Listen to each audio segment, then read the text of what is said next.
Shanghai Woman Goes to Switzerland for Euthanasia Incident Report. Hello，大家好，我是沙白，我又回来了。今天呢，我又写了一个提纲，因为我今天有很多话要聊。Here is the break news report. A Chinese woman, identified as Shabai, has traveled to Switzerland to undergo euthanasia, sparking a widespread debate on issues of life, death, and the right to choose one's own fate.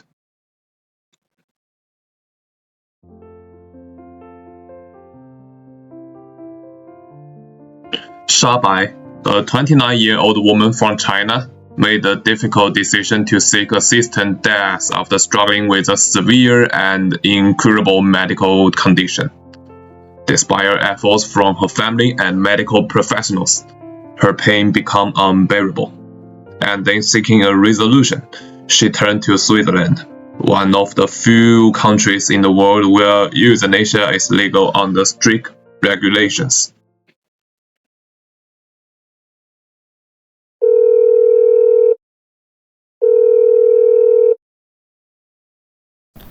Connecting with the medical doctor from China, Professor Yi.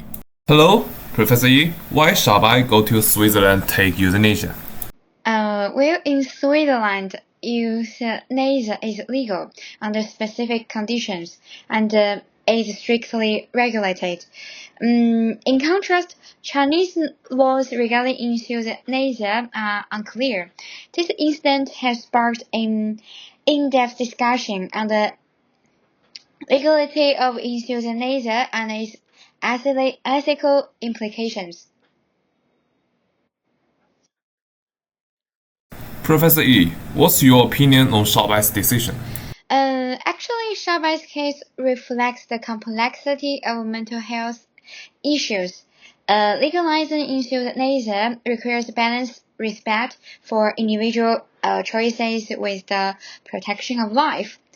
Supporters of his decision believe that everyone has a right to choose their own life, while opponents argue that her act of euthanasia undermines the value of life. Okay, thank you very much, Professor Yi. However, the online insults towards Shabai are still increasing. I comments. Someone have labeled Shabai a refined egoist, suggesting she chose to forego treatment to avoid losing her beauty in the process.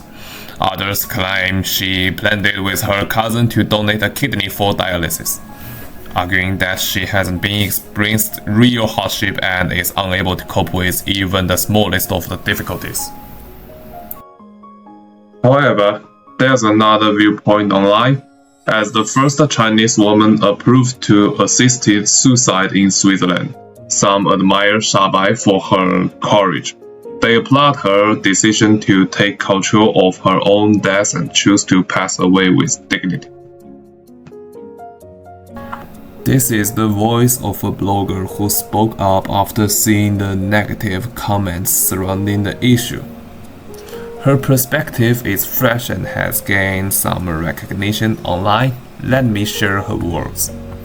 Shabai is someone from a niche circle, and her own theories are discussed within that only in the small community, where they may hold some significance, but when her story is placed on the trending list and turned into a national topic of discussion, it may no longer be valid.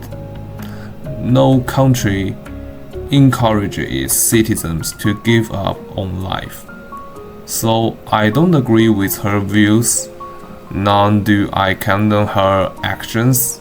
However, I do respect her understanding of life and death and her attitude towards life itself. The attitude towards life of Shabai is one of freedom. Dying with dignity is also a way of life. This also makes us reflect on the reasons why people in today's society choose euthanasia.